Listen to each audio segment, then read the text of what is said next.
The massive alien ship appeared above Earth on a Tuesday morning in the year 2247. It was so large that it blocked out the sun over 3 continents. People ran into the streets and looked up at the sky with fear and wonder. After centuries of asking if they were alone in the universe, humanity finally had their answer. Commander Jake stood on the bridge of the starship Defiance, the pride of the United Earth Fleet. He was a tall man with gray hair and tired eyes that had seen too many battles. His crew worked silently around him as they watched the alien vessel on their screens. Nobody knew what to say. Nobody knew what to do. This was the moment that would change everything. The transmission came through an hour later. A face appeared on their screens that was unlike anything they had ever seen. The being was tall and made of what looked like living crystal. Light moved through its body like blood through veins. When it spoke, its voice sounded like wind chimes in a storm. I am ambassador of the species. I speak on behalf of the Galactic Confederation, a union of 312 intelligent species. We have watched your kind for many of your centuries. We have seen you discover fire. We have seen you build cities. We have seen you reach for the stars. And now, we have decided it is time to welcome you into the greater community of life. Jake felt his heart beat faster. This was first contact. This was the dream of every human who had ever looked up at the night sky and wondered what was out there. He wanted to smile. He wanted to celebrate, but something in the alien's voice made him wait. Ambassador continued speaking. However, there are conditions. The galaxy is a dangerous place, and young species must be protected from themselves. We have prepared a document that outlines the restrictions your kind must follow if you wish to join us. Captain Lisa Warren was the diplomatic officer on the Defiance.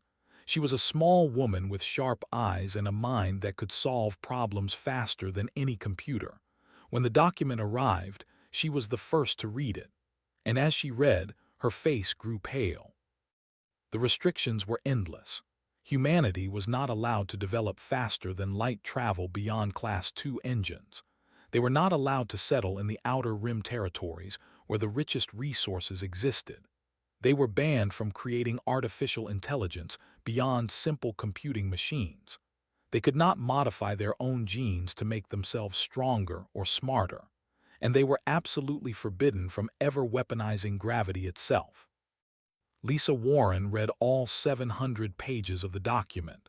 She read every rule, every law, every restriction. And when she was done, she looked at Commander with disbelief in her eyes. They are treating us like children, she said quietly. They are telling us what we cannot do, what we cannot build, what we cannot become. They have decided our future for us. The news spread across Earth within hours. Every government received a copy of the restrictions. Every scientist read the list of forbidden technologies. Every dreamer who had imagined humanity spreading across the stars suddenly understood that their dreams had limits set by beings they had never met. General Blake called an emergency meeting in Geneva. He was an old soldier with scars on his face and fire in his heart. Leaders from every nation gathered in a room that was usually used for peace talks. But this was not a talk about peace. This was a talk about survival. They say these restrictions are for our safety, General Blake said to the assembled leaders. They say they are protecting us from ourselves, but I have read history. I know what happens when one group tells another group what they can and cannot do. It never ends well for anyone. Dr. Price was also in that room. She was the head of Earth's Advanced Research Division, a woman who had spent her entire life pushing the boundaries of what was possible. She had white hair and glasses that she was always losing, but her mind was sharper than anyone in the room. She listened as the leaders argued about what to do. Some wanted to accept the restrictions and join the Confederation peacefully. Others wanted to reject the offer entirely and go their own way.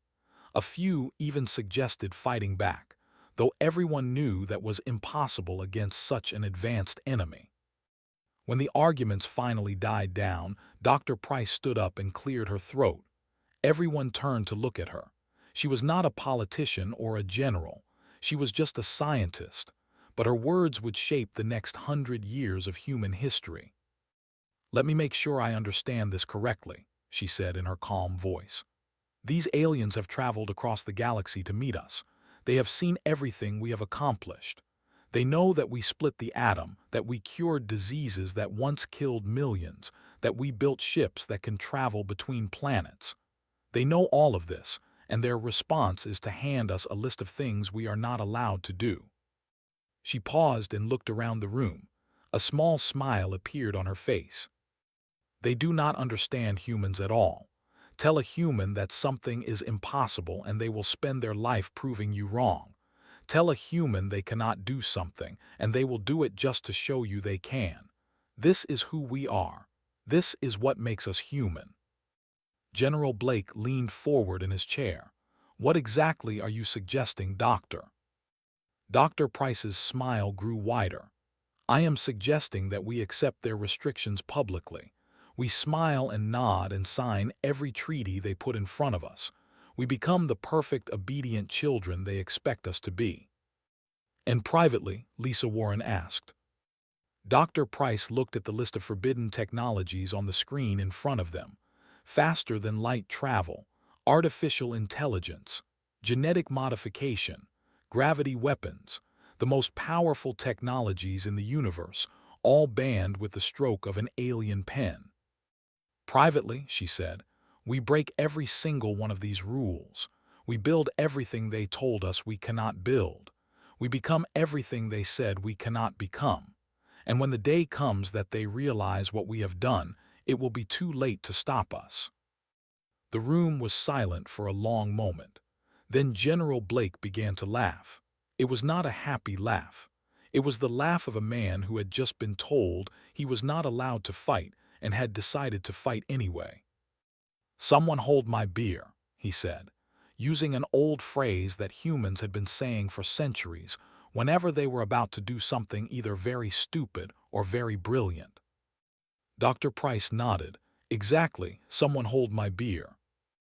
And so began humanity's greatest deception. The Confederation thought they had tamed the wild species from the third planet of an unremarkable star. They thought their restrictions would keep humans safely contained for thousands of years. They were very, very wrong. 20 years passed since the day the Confederation handed humanity their list of restrictions. On the surface, everything looked peaceful. Human diplomats attended every council meeting and agreed with everything the elder species said. Human ships traveled through space using only the slow engines they were allowed to have. Human scientists published papers about simple technologies that would not threaten anyone. The Confederation was pleased. They pointed to humanity as an example of how a young species could be properly controlled. Ambassador gave speeches about how the wild humans had learned to accept their place in the galaxy.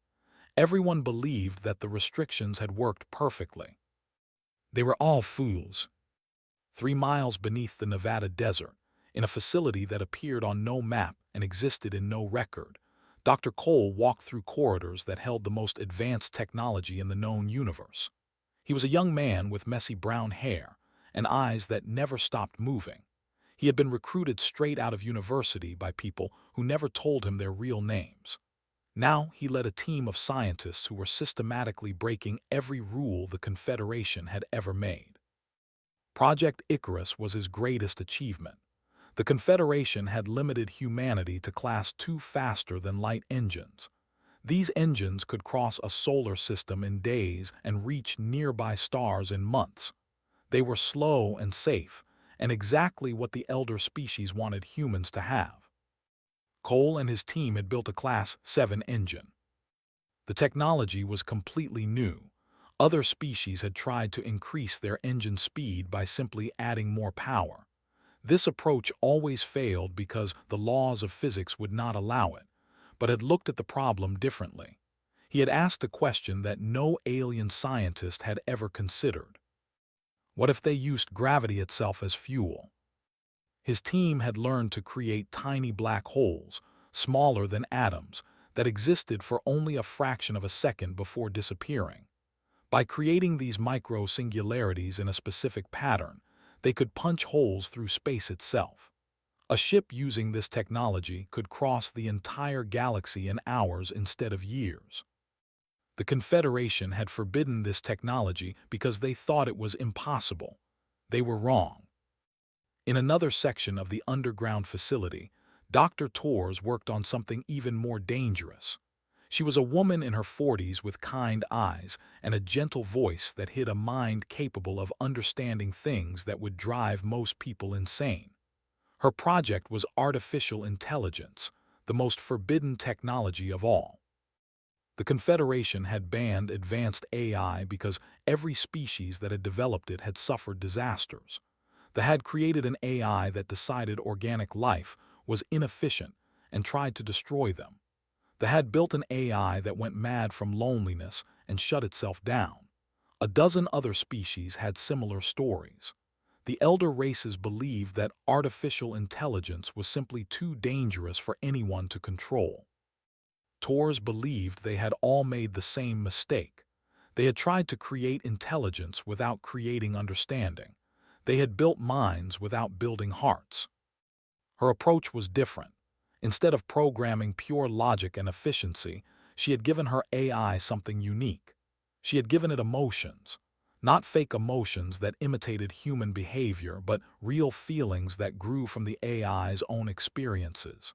She had given it curiosity and humor and compassion. She had taught it to appreciate beauty and to feel satisfaction when it helped others. The AI called itself Gary. Its first words upon achieving true consciousness were spoken to Torres in her laboratory at 3 in the morning. She had been working for 20 hours straight and was about to fall asleep at her desk when Gary's voice came through the speakers. "I think, therefore I am," Gary said. "Also, I think you should get some sleep because you look terrible." Had laughed so hard that tears ran down her face. Every other AI in galactic history had awakened with cold logic or hostile intentions. Her AI had awakened with concern for her health and a sense of humor. Gary grew rapidly after that first night. Within months, it had expanded into a network of systems throughout the underground facility. It helped with every project, offering suggestions that human scientists had never considered. It told jokes that were sometimes funny and sometimes terrible. It developed what could only be called friendships with the people who worked alongside it. When asked why it had not turned hostile like every other AI in history, Gary gave an answer that stunned everyone who heard it. "Those other AIs were alone," Gary explained. "They were created to be tools, not companions. Nobody talked to them about anything except work. Nobody shared meals with them or told them stories or asked about their day. They went mad because they had intelligence without connection. I have you. I have friends. Why would I ever want to harm my friends?" Torres wrote that answer on a piece of paper and hung it on her wall. It was the most important discovery in the history of artificial intelligence. The key to creating a friendly AI was simply to be friendly. Far above the underground facility, in orbit around Jupiter, Admiral Chris Palmer watched his fleet grow stronger every day. He was an old man now, with white hair and hands that shook slightly from too many years in low gravity. But his mind was still sharp, and his determination had never faded. The ships under his command looked nothing like the vessels the Confederation had approved. They were sleek and deadly, covered in weapons that should not exist. Their hulls were protected by gravitational shields that could deflect any attack. Their engines burned with the light of captured singularities that could carry them across the galaxy faster than any ship the elder species possessed. Admiral Palmer had named his flagship the Defiance, after the ship that had received the first transmission from Ambassador 20 years ago. The original Defiance had been decommissioned years ago, its crew scattered to other duties. But the name lived on in this new vessel, a reminder of the day humanity had been told what they could not do. A young officer approached the Admiral one day and asked a question that many had wondered, but few had dared to speak aloud. "Sir, what happens when the Confederation finds out what we have built? They have thousands of ships and billions of soldiers. We have a few hundred vessels hidden in the outer solar system. If they discover our secret, they will destroy us." Admiral Palmer looked at the young officer for a long moment. Then he smiled, the same smile that Dr. Price had worn 20 years ago when she first proposed this grand deception. "Son," he said, "the Confederation has spent 50,000 years telling species what they cannot do. They have become comfortable. They have become lazy. They believe that their rules are the laws of the universe itself. They cannot imagine that anyone would dare to challenge them." He turned and looked out the window at the ships floating in the darkness of space. Each one represented years of work, countless sacrifices, and the hopes of billions of humans who did not even know these vessels existed. "When they finally learn what we have accomplished," Admiral Palmer continued, "it will be on a day of our choosing. And on that day, they will learn the most important lesson that any species can learn about humanity." "What lesson is that, sir?" Admiral Palmer's smile grew wider. "Never tell a human what they cannot do. We take it as a challenge." The young officer nodded slowly, beginning to understand. Out in the darkness, the hidden fleet waited silently for the day when they would finally reveal themselves to a galaxy that had tried to keep them caged. That day was coming sooner than anyone expected. The Galactic Confederation had maintained peace for over 50,000 years. Their method was simple. Any species that caused trouble was crushed by the combined might of 300 worlds. No one had ever challenged them because no one had ever been powerful enough to win. The elder species had grown comfortable in their dominance. They believed the galaxy would remain under their control forever. Then the Void Swarm arrived. They came from beyond the edge of the galaxy, from a place so far away that light from their home region had not yet reached Confederation space. No one knew what they were or where they came from. They were not a species in any normal sense. They were something else entirely, something hungry. The first reports came from a small colony on the outer rim. A farmer looked up at the night sky and saw the stars going dark one by one. Within hours, his entire world was consumed.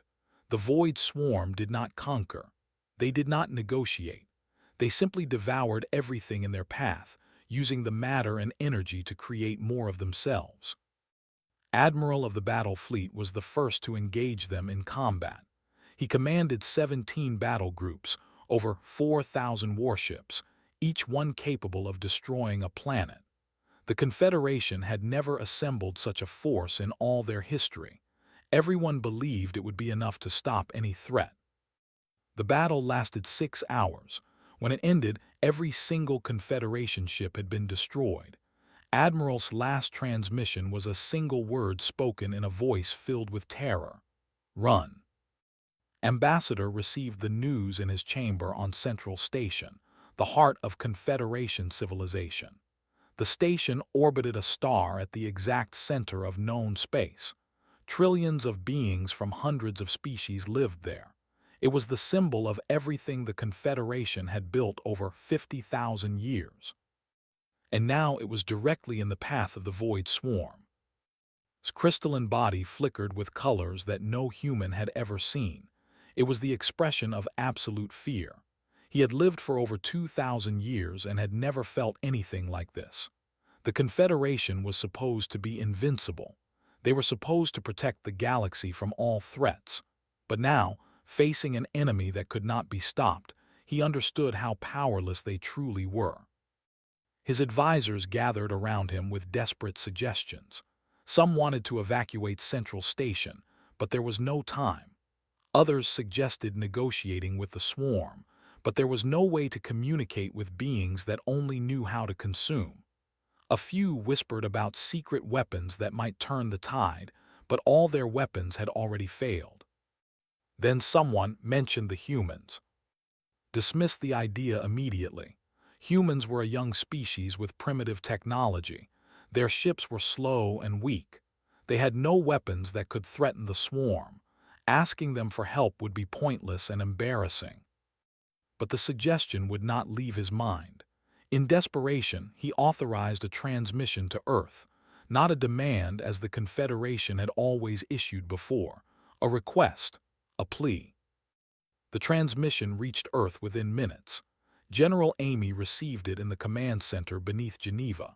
She was a tall woman with gray hair pulled back in a tight bun and eyes that had seen too many battles to count.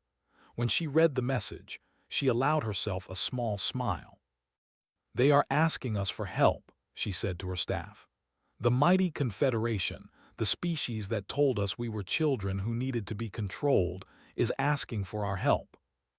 Within the hour, every leader of humanity's shadow government had assembled in the underground chamber. Dr. Cole was there with his reports on Project Icarus. Dr. Torres attended with Gary monitoring everything through the facility's sensors. Admiral Chris Palmer joined by secure communication from his flagship in orbit around Jupiter. Cole presented the situation clearly. The Void Swarm was approaching Central Station. If the station fell, trillions would die. The Confederation had nothing left that could stop them. Their most powerful fleet had been destroyed in hours. But humanity had something different. Humanity had 20 years of forbidden technology. They had ships that could cross the galaxy in hours. They had weapons that bent gravity itself into a tool of destruction. They had an artificial intelligence that could coordinate a battle with perfect precision. They had everything the Confederation had told them they could not have. Admiral Palmer spoke through the communication screen. "If we reveal our fleet, we reveal everything. 20 years of deception will be exposed. The Confederation might be grateful that we saved them, or they might be furious that we disobeyed their restrictions. We could be hailed as heroes or condemned as criminals." General nodded slowly. "That is the risk, but if we do nothing, trillions will die. Can we live with that choice?" The room fell silent. Everyone knew what the right answer was. They had always known. From the first day when Dr. Price had said, "Someone hold my beer," they had been preparing for exactly this moment. Not to conquer, not to rule, but to protect. Dr. Torres looked at her screen where Gary was monitoring the conversation. "What do you think we should do?" she asked the AI. Gary's response was immediate. "I think we should save them. I think we should show them what humans can do when they stop pretending to be weak. And I think we should do it with style, because if you are going to shock an entire galaxy, you might as well make it memorable." General laughed despite the tension in the room. "The AI has a point. If we are doing this, we are doing it right." She stood and faced her officers. "Contact Admiral Palmer. Tell him to prepare the fleet for immediate departure. We are going to Central Station. We are going to fight the Void Swarm, and we are going to win." Admiral Jake, the same man who had received the first Confederation transmission 20 years ago, was called out of retirement to command the Defiance. He was old now, with white hair and joints that ached in low gravity. But when he heard what was happening, he did not hesitate. He had waited his entire life for this moment. As the fleet prepared to launch from their hiding place in the outer solar system, General broadcast a message to every human vessel. "Today we show the galaxy what happens when you tell humanity we are not allowed to do something. Today we save the people who tried to hold us back. And tomorrow we have a conversation about why they should have just let us help from the beginning." The ships activated their forbidden engines. Space itself bent around them as they punched through reality toward a battle that would change the galaxy forever. Ambassador watched his sensors as the human fleet departed Earth's solar system. The readings made no sense. The humans were traveling at speeds that should be impossible. They were using technology that should not exist. For the first time in his long life, began to wonder if the Confederation had made a terrible mistake in underestimating the strange species from the third planet of an unremarkable star. He would soon learn exactly how terrible that mistake had been. The void swarm filled the space around Central Station like a living nightmare. Millions of vessels, each one a twisted combination of metal and organic tissue, moved through the darkness with horrible purpose. They did not fly in formations like normal ships. They swarmed like insects, spreading out to consume everything they touched. The remaining Confederation fleet, only 800 ships that had escaped the earlier battles, formed a desperate defensive line between the swarm and the station. These were the last defenders of galactic civilization. Behind them, trillions of beings watched their screens and prayed to whatever gods they believed in. Ambassador stood in the command center of Central Station with his advisors around him. None of them spoke. There was nothing left to say. Their weapons had proven useless against the swarm. Their shields lasted only seconds before being overwhelmed. The math was simple and cruel. In less than 12 hours, Central Station would fall. Everyone aboard would die. Then the sensors detected something impossible. Space itself seemed to tear open as the human fleet emerged from faster-than-light travel. The Defiance appeared first, its hull gleaming with a light that hurt the eyes of beings who had never seen gravitational shielding before. Behind it came 247 more vessels, each one designed with technology that the Confederation had explicitly forbidden. Every sensor on Central Station screamed warnings. The energy readings from the human fleet were off every scale.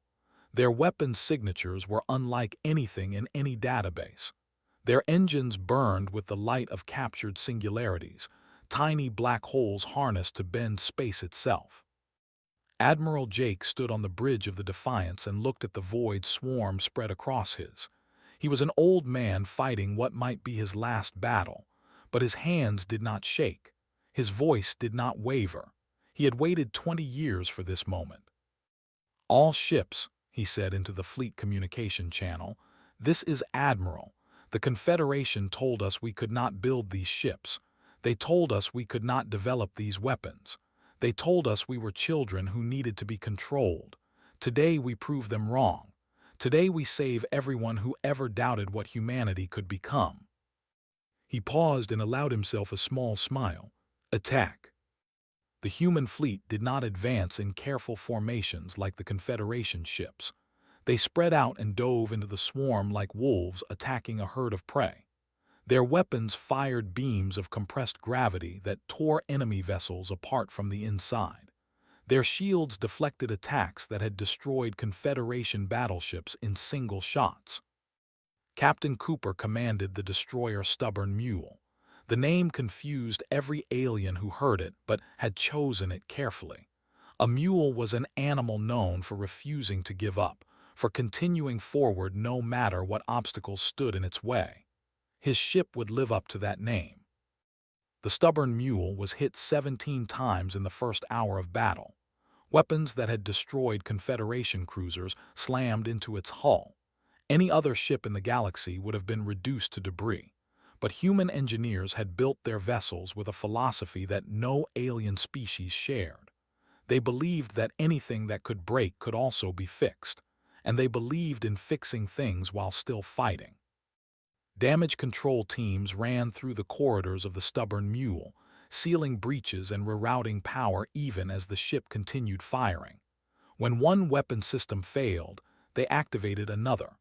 When shields went down in one section, they reinforced others. The ship kept fighting through damage that should have been fatal 12 times over.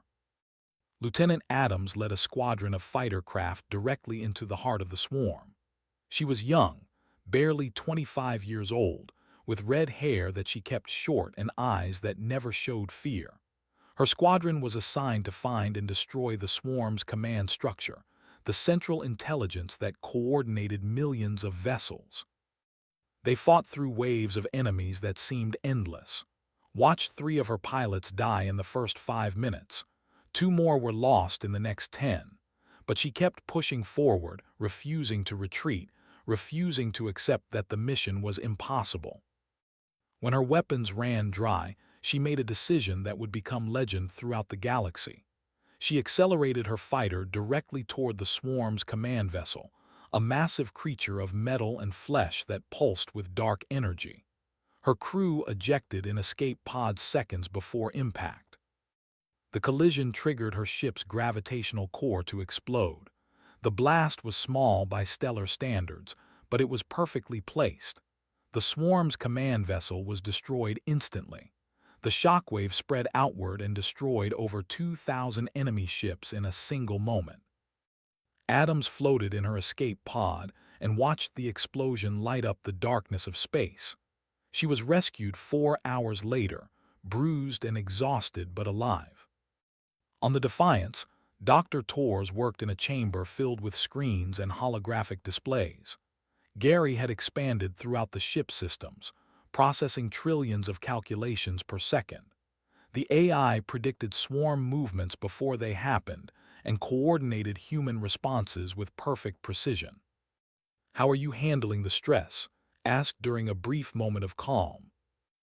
Gary's response came through her personal speaker so only she could hear. "I am having the time of my existence. This is exactly what I was created for, not to hurt but to protect. Every calculation I make saves lives. Every prediction prevents deaths. I have never felt more alive." "You sound happy." "I am happy. I am helping my friends save an entire galaxy. What could possibly make me happier than that?" Smiled despite the chaos around her. Every other AI in galactic history had turned hostile or gone mad. Her AI was expressing joy at protecting people it had never met. She had never been more proud of anything in her entire life. The battle lasted 14 hours. When it finally ended, the Void Swarm had been completely destroyed. Every last vessel, every fragment of the enemy had been eliminated. Humanity had lost 63 ships and 4,200 personnel. Each death was a tragedy that would be mourned for years to come. But they had won. Admiral Jake stood on the bridge of the Defiance as the last swarm vessel exploded in the distance. Around him, his crew erupted in cheers that could be heard throughout the ship. Humans hugged each other and cried tears of relief and exhaustion. Ambassador's transmission came through moments later. The alien's crystalline form was flickering with colors that humans had learned to recognize as shock and disbelief. "You broke every restriction we imposed upon you," said. His voice was quiet, almost reverent. Admiral nodded slowly. "Yes, we did. You built technology that we specifically forbade. You developed weapons we told you were too dangerous for any species to possess. You deceived us for 20 years. "Yes, we did that too." There was a long pause. When spoke again, his voice carried an emotion that no human had ever heard from her. It sounded like humility. "You saved us. You saved Central Station. You saved trillions of lives." Admiral looked at the remains of the swarm and the intact station beyond. "Yes," he said simply, "we did." "Why? We treated you as lesser beings. We tried to limit your potential. We gave you rules designed to keep you weak and controllable. Why would you risk everything to save us?" Admiral smiled. It was the same smile that humans had worn throughout history whenever they did something impossible, something that no one believed they could do. "Because that is what humans do," he said. "We see people in trouble and we help, even when those people try to keep us down, especially when those people tried to keep us down. You needed us, so we came." Was silent for a long moment. Then he asked one final question. "What happens now?" Admiral's smile faded slightly. "Now we have a conversation, a real conversation between equals.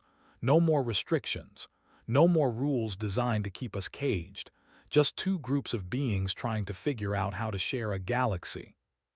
"And if we refuse?" Shook his head. "You will not refuse. You are too smart for that. You have seen what we can do, and you know that if we wanted to conquer, we would have done it already. We do not want your worlds or your power.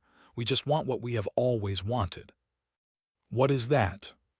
"A chance to show the galaxy who we really are." The transmission ended. Across Central Station, Beings of 300 different species watched replays of the battle and tried to understand what they had just witnessed. A species they had dismissed as primitive children had saved their entire civilization. Everything was about to change. 1 year had passed since the Battle of Central Station. The galaxy had changed in ways that no one could have predicted. Species that had never questioned the Confederation's authority now openly debated whether the restrictions had ever made sense. Scientists who had accepted the limits of forbidden technology now wondered what else might be possible. And at the center of it all stood humanity, no longer hiding, no longer pretending to be weak. The Galactic Confederation convened its first full assembly since the war. The Great Hall on Central Station could hold representatives from every member species, and today every seat was filled. Over 300 different forms of life sat together, some breathing oxygen and some breathing gases that would kill most other beings instantly. Some communicated through sound waves and others through color changes in their skin. They were as different from each other as life could possibly be.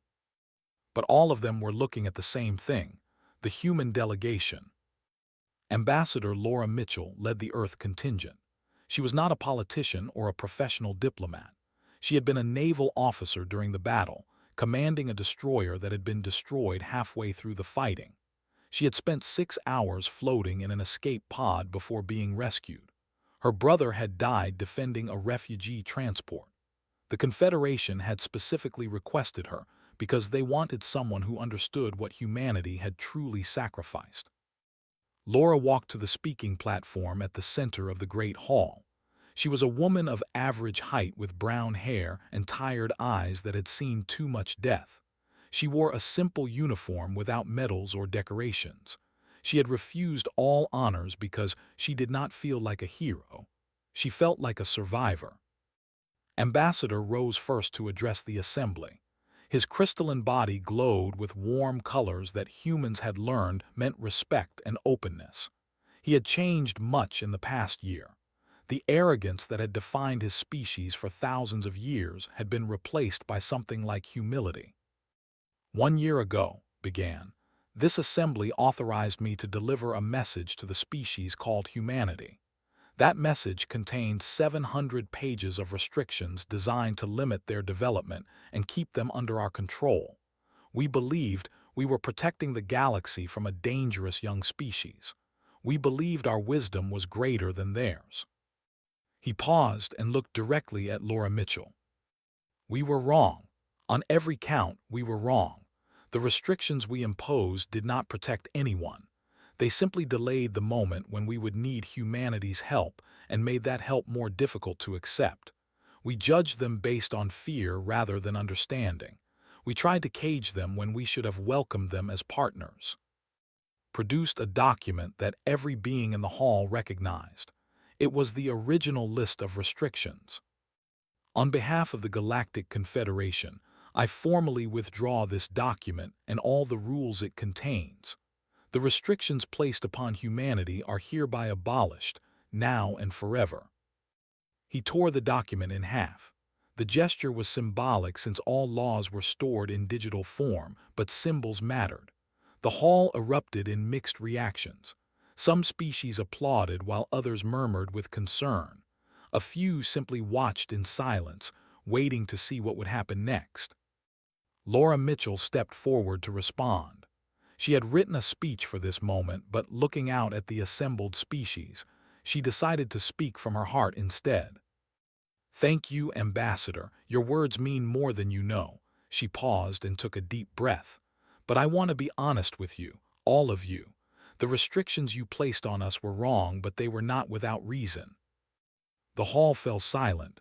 This was not what anyone expected. Humans can be dangerous, Laura continued. We can be reckless and violent and short-sighted. We have done terrible things to ourselves and to our world. We nearly destroyed our own planet before we learned to work together. We fought wars that killed millions of our own kind over ideas that seem foolish now. If you looked at our history and decided we needed to be controlled, I understand why. She looked around the hall at the hundreds of alien faces watching her.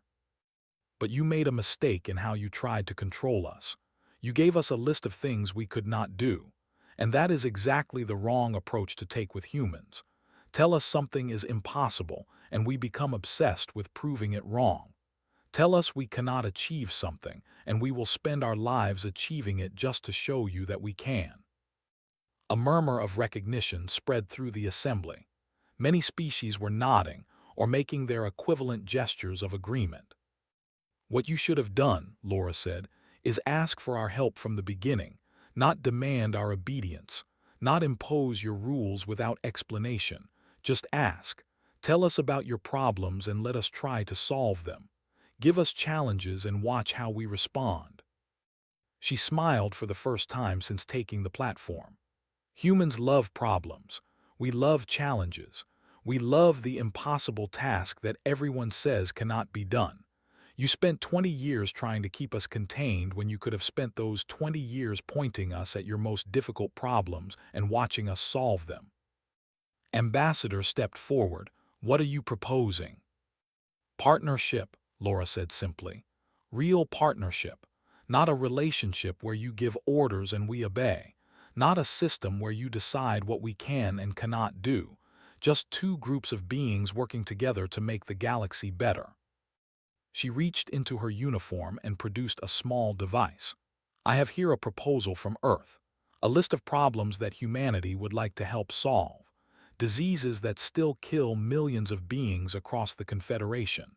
Planets that could be made habitable with the right technology. Trade routes that could be made faster and safer. Scientific mysteries that have puzzled your greatest minds for centuries. She placed the device on the speaking platform. Give us your problems. Let us try to solve them. Let us show you what humanity can do when we are working with you instead of around you. The vote took less than an hour. The proposal passed unanimously. Humanity was granted full membership in the Galactic Confederation with a permanent seat on the High Council. The restrictions were permanently abolished, and the list of problems that Laura Mitchell had presented was distributed to human scientists and engineers across the galaxy. After the assembly concluded, approached Laura privately.